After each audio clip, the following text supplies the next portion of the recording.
और news room live की शुरुआत बड़ी खबर के साथ। जेवर एयरपोर्ट के पास सेमीकंडक्टर यूनिट बनेगा तो बड़ी खबर आपको बता रहे हैं। केंद्रीय कैबिनेट ने मंजूरी दी है। सीएम योगी ने पीएम मोदी का आभार जताया है। ये आत्मनिर्भर भारत की दिशा में एक ऐतिहासिक कदम, तो बड़ी खबर आपको बता रहे हैं। मोदी सरकार ने सेमीकंडक्टर यूनिट को मंजूरी दी है। देश की छठी सेमीकंडक्टर यूनिट उत्तर प्रदेश के जेवर में लगेगी, जिसमें करीब 3,706 करोड़ का निवेश होगा। साथ ही 3.6 करोड़ चिप हर महीने बनाई जाएगी। केंद्रीय मंत्री अश्विनी वैष्णव ने कहा कि विज्ञान और तकनीक पर सरकार का जोर है। सेमीकंडक्टर यूनिट से करीब 2,000 लोगों को रोजगार मिलेगा। तो बड़ी खबर आपको बता रहे हैं। जेवर एयरपोर्ट के पास सेमीकंडक्टर यूनिट बनेगी। दरअसल केंद्रीय कैबिनेट ने मंजूरी दी है। सीएम योगी ने इसे लेकर पीएम मोदी का आभार भी जताया है और कहा यह आत्मनिर्भर भारत की दिशा में एक ऐतिहासिक कदम। तो मोदी सरकार ने सेमीकंडक्टर यूनिट को मंजूरी दी है। देश की छठी सेमीकंडक्टर यूनिट उत्तर प्रदेश के जेवर में लगेगी, जिसमें करीब 3,706 करोड़ का निवेश होगा। साथ ही 3.6 करोड़ चिप हर महीने बनाई जाएंगी। केंद्रीय मंत्री अश्विनी वैष्णव ने कहा कि विज्ञान और तकनीक पर सरकार का जोर है। सेमीकंडक्टर यूनिट से करीब 2,000 लोगों को रोजगार मिलेगा। तो बड़ी खबर आपको बता रहे हैं। और सीएम योगी ने सोशल मीडिया प्लेटफॉर्म एक्स पर क्या कुछ लिखा आपको बता दें। प्रधानमंत्री नरेंद्र मोदी के नेतृत्व में केंद्रीय मंत्रिमंडल ने उत्तर प्रदेश के यमुना प्राधिकरण क्षेत्र में एक सेमीकंडक्टर इकाई की स्थापना को दी मंजूरी, जो आत्मनिर्भर भारत की दिशा में एक ऐतिहासिक कदम है। 3,700 करोड़ रुपए के निवेश के साथ ये इकाई मोबाइल फोन, लैपटॉप, ऑटोमोबाइल और विभिन्न अन्य उपकरणों के डिस्प्ले ड्राइवर चिप्स का निर्माण करेंगी। भारत अब सेमीकंडक्टर विनिर्माण में वैश्विक नेतृत्व की ओर बढ़ रहा है और यूपी उच्च स्तरीय इलेक्ट्रॉनिक्स और सेमीकंडक्टर उत्पादन के क्षेत्र के रूप में उभर रहा है। आगे उन्होंने लिखा, धन्यवाद प्रधानमंत्री जी। यूनिट जो भारत का छठा सेमीकंडक्टर यूनिट बनेगा, वो जेवर उत्तर प्रदेश में बन रहा है, उसको अप्रूव किया है। आप सब जानते हो कि अब तक 5 सेमीकंडक्टर की यूनिट्स इंडिया सेमीकंडक्टर मिशन के तहत अप्रूव होने के बाद में बहुत तेज़ी से उसमें कंस्ट्रक्शन चल रहा है उन 5 में, और एक का प्रोडक्शन इस वर्ष 2025 से स्टार्ट हो जाएगा। उसी कड़ी में एक और बहुत ही एडवांस्ड यूनिट है, जो कि HCL आप जानते हैं, हिंदुस्तान कंप्यूटर्स लिमिटेड, जो बहुत लंबे टाइम से भारत की एक हार्डवेयर में बड़ी कंपनी रही है। पीसी, लैपटॉप, कई चीज़ें इनकी मैन्युफैक्चरर कई वर्षों तक रही और आज भी है।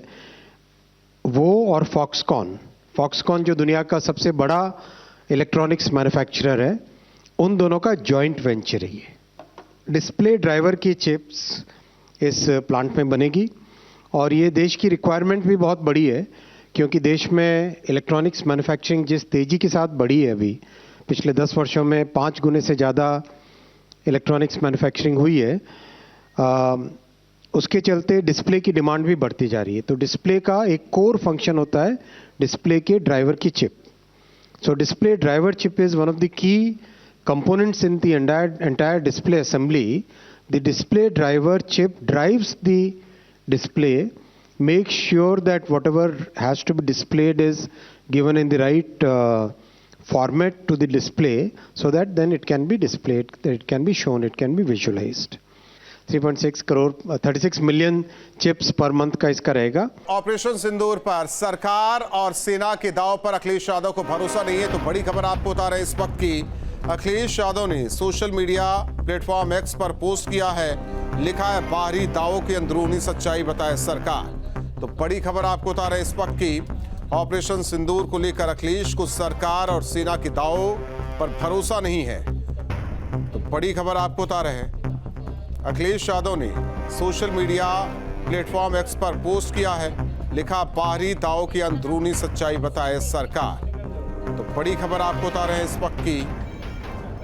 ऑपरेशन सिंदूर को लेकर अखिलेश यादव को सरकार और सेना पर हालांकि जो दावे हैं उस पर भरोसा नहीं है। उन्होंने कहा कि बाहरी दावों की अंदरूनी सच्चाई बताई सरकार। हालांकि लगातार इस पूरे मामले को लेकर विपक्ष यही कहता रहा, समाजवादी पार्टी यही कहती रही कि सरकार और सेना के साथ, लेकिन जैसे ही सीज फायर उसके बाद सवाल उठाने का ये मामला अब लगातार सामने आ रहा है।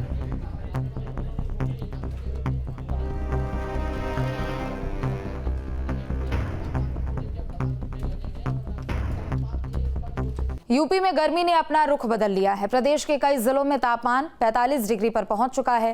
वाराणसी में प्रचंड गर्मी के साथ साथ गंगा के जलस्तर में तेजी से कमी देखी जा रही है। घाटों पर नदी की चौड़ाई सिमटती हुई दिख रही है। लोगों को अब गंगा के किनारे पत्थर भी दिखने शुरू हो चुके हैं। रिपोर्ट देखिए। उत्तर प्रदेश में भीषण गर्मी पड़ रही है। सूरज सिर पर आग उगल रहा है और जमीन पर लोग बेहाल है। वाराणसी में हालात सबसे ज्यादा चिंताजनक है। न सिर्फ पारा 44 डिग्री तक पहुंच गया है, बल्कि गर्मी का असर अब गंगा नदी पर भी दिखने लगा है। गंगा का जलस्तर लगातार गिर रहा है। घाटों की चौड़ाई कम होती जा रही है और जिन पत्थरों को कभी पानी छूता था वो अब धूप में तप रहे हैं। इस बार गर्मी कुछ ज्यादा ही पड़ रही है। दोपहर में तो घर से बाहर निकलना नामुमकिन हो जाता है। वाराणसी में स्थानीय निवासियों का कहना है कि इस बार गर्मी हर बार की तुलना में बहुत ज्यादा है। यहाँ लोग गर्मी से बेहाल है। सुबह 10 बजे के बाद घरों से निकलना मुश्किल हो जा रहा है। दोपहर के वक्त घाटों पर सन्नाटा दिखने लगा है। पर्यटक भी कम आ रहे हैं, जिससे व्यवसाय पर असर पड़ रहा है। वाराणसी में गंगा कुछ इस कदर सूख गई है कि गंगा के बीचों बीच जो बालू के टीले हैं उस पर लोग साइकिल लेकर पहुंच रहे हैं। ये तस्वीर देखिए, ये दर्शाती है कि वाराणसी में गंगा का हाल क्या हो गया है कि लोग गंगा के बीचों बीच अपनी साइकिल लेकर पहुंच जा रहे हैं। इससे अंदाज़ा लगाया जा सकता है कि गंगा किस तरीके से सूखती हुई दिखाई दे रही है। जब बीच गंगा में लोग साइकिल लेकर चले जा रहे हैं तो आने वाले दिनों में जो ग्राउंड वाटर लेवल है वो किस तरीके से नीचे जाएगा। जब अभी ये हालात हैं तो अभी पूरी गर्मी बाकी है।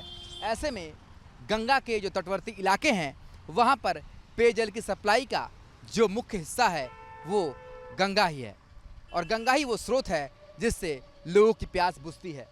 ऐसे में आने वाले दिनों में पेयजल का भी भारी संकट उत्पन्न होने को है और जो नदी वैज्ञानिक हैं वो लगातार कह रहे हैं कि अगर गंगा को अविरल नहीं किया गया तो इस तरह की स्थिति से हमें दो चार होना पड़ेगा और जिससे पेयजल की भारी संकट भी उत्पन्न हो सकती है। गर्मी बढ़ने के साथ ही बिजली कटौती की समस्या भी बढ़ती जा रही है। शहर से लेकर गांव तक कटौती हो रही है, जिससे लोगों को काफी परेशानियों का सामना करना पड़ रहा है। उधर गर्मी से अस्पताल में मरीजों की संख्या में इजाफा भी देखने को मिल रहा है। यूपी में गर्मी से तपती सड़कों पर भी चलना मुश्किल है। वाराणसी, प्रयागराज, अयोध्या, लखनऊ में रोजाना गर्मी रिकॉर्ड तोड़ रही है। वहीं मौसम विभाग के अनुसार आने वाले दिनों में गर्मी से कोई राहत नहीं मिलने वाली है। वाराणसी से सुशांत मुखर्जी के साथ टीम न्यूज़ 8।